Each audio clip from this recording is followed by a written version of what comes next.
Well, good day, folks, and welcome to another edition of Lumberjack Logic. I'm your host, Neil Johnson. Excited to be with you and excited to bring you this report. I'm trying something different here with StreamYard to using it to record, and we're going to see how this goes. I'd love to hear your comments down below. I want to be able to share screens. I'm using my phone to do this, and then I got the screens over here. Well, we'll see how it goes, but hey, as I'm getting into this news of that didn't age well and major news out of France. This is going to be cool. You're going to love it. And also a big thing with Disney World. Go to mypillow.com. Enter promo code Lumberjack and enjoy the best night's sleep of all time. My daughter Sarah says, makes her neck feel better. Yeah, and my kids all do their little things. Anyways, I love you folks. All right, here we go. Into the news. I'm going to add this right into the stream. Let's see how it works. Good. So in the that didn't age well, we are in the midst. Now look at the date on this, February 1st, 2020. Okay. We are in the midst of a crisis with the coronavirus. We need to lead the way with science, not Donald Trump's record of hysteria, xenophobia, and fear-mongering. He is the worst possible person to lead our country through a global health emergency. Yes, that coming from your friend and mine, Jay Brives, talking about worst leadership. Okay, that's interesting, Joey. Okay. And we move on from there. You're going to love this next one here. I got this. Some guy you might know here on Twitter. This is, again, same day. Trump further diminished the U.S. in the eyes of the world by expanding his travel ban. This new African ban is designed to make it harder for Black and brown people to immigrate to the United States. It's a disgrace, and we cannot let him succeed. Okay. And from your favorite and mine, Queen Nancy, the Trump admin's expansion of its un-American travel ban is a threat to our security, our values, and the rule of law, because that's their biggest concern as they watch the cities go up in flames. Barring more than 350 million people from predominantly African countries from traveling to the U.S., this rule is discrimination disguised as policy. Oh, thank you for your great insight, Nancy. And then what just happened? Here we go. There it is. What? Biden restricts travel from South Africa and 7 other countries starting Monday. Wait, though. That's xenophobic, racist. It's all these terrible things. Nancy and Joe told us so. Oh, my gosh, Jay Bribes. You just can't keep it straight, can you?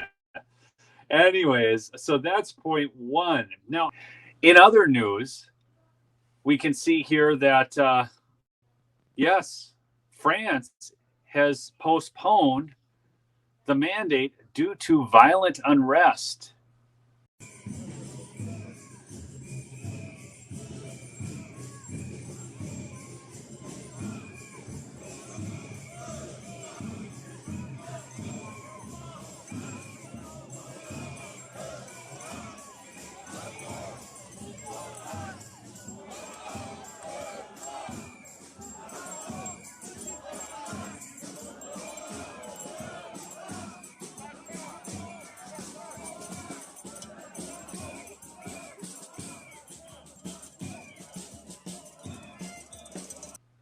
Just something you should be aware of. Apparently, a lot of unrest caused the government of France to back off. Now, we've all been following what's going on in Australia. And so I'm going to share this clip from a news outlet in Australia so you can see what's going on over there. I think it's important that you know what's going on around the world. So here you go. A sea of people. When you look at the aerial pictures, they started down Bourke Street, they made a bit of a U-turn back down Flinders Street, and they've ended this afternoon here at Treasury Gardens. They're protesting a lot of things. The pandemic bill, the controversial pandemic bill the state government's trying to get through Parliament. They're also protesting mandatory vaccines and, you guessed it, the Premier, Dan Andrews. I'm here for freedom, right? We all deserve freedom. The government works for us. Why are they doing what they're doing? And how can they justify it? It just should be a human choice. As you can imagine, with a group this size, it's a range of people taking part. You can see that with the flags alone, Australian flags, Polish flags, Greek flags, and US flags, to just name a few, almost matching the array of signs, many emblazoned with Sack Dan Andrews and my body, my choice, and it must also be said, many attacking the media. We've seen a man punching a doll of Dan Andrews, while others are simply families, and that includes children. I'm just fighting for the freedoms of my kids. I want to come out, enjoy the day, and enjoy the protests. There's people that are probably vaccinated, unvaccinated, business owners, non-business owners, fathers, mothers, kids, grandparents. This is people who just want their lives back. And you can bet your bottom dollar there'll be another disagreement on the size of the turnout. People here say it's in the hundreds of thousands. Authorities will estimate much fewer, but the pictures tell the story.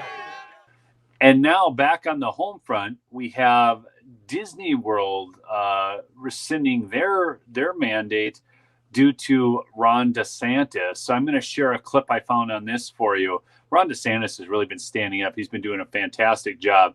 Makes a person want to move to Florida if they actually had seasons. Anyways, here you go. Here's Ron DeSantis. Walt Disney World in Orlando announces their employees are no longer required to get vaccinated against COVID-19. This comes just days after Governor Ron DeSantis signed bills into law against vaccine mandates. In a memo, Disney told employees, quote, due to the passage this week of a new Florida law on employer vaccine mandates and the federal OSHA emergency temporary standard mandating the vaccine being stayed, we must pause the enforcement of our policy for Florida-based cast members and employees. Disney also added that 90% of their cast members are already fully vaccinated, and that at least for now, those unvaccinated will still have to wear masks and socially distance. Meanwhile, Florida Governor Ron DeSantis' office put out this statement on Disney's decision. Nobody should lose his or her job over these mandates. Disney is a major employer in Florida, and we are proud that the happiest place on earth is here in our state. Governor DeSantis' leadership has saved countless jobs and livelihoods before this holiday season. And Governor Ron DeSantis added that all Florida companies will likely follow, and those that don't comply could face thousands of dollars in fines for each violation. And I hope you all enjoyed your Thanksgiving dinner, okay, and had a great time. And I want to share this quickly. I celebrated Thanksgiving my whole life, so did every Native family I know. We don't ask the Narragansett, Mohegan, or Pequot to center their culture on atoning for their ancestors' aggression toward the Wampanoag, nor should we ask this of Americans.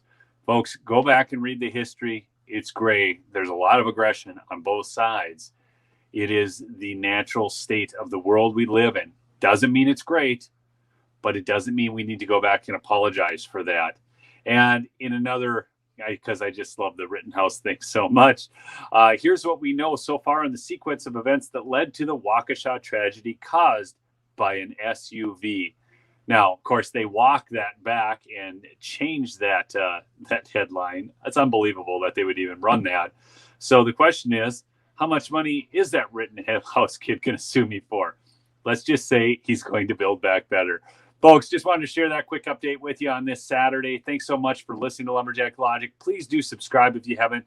And make sure to check out lumberjacklogicshow.com. At least register your email so we can always stay in touch. In this crazy world we live in, that's not always a guarantee, all right? And you can also get some great Christmas gifts for folks, all right? I love y'all. Peace out.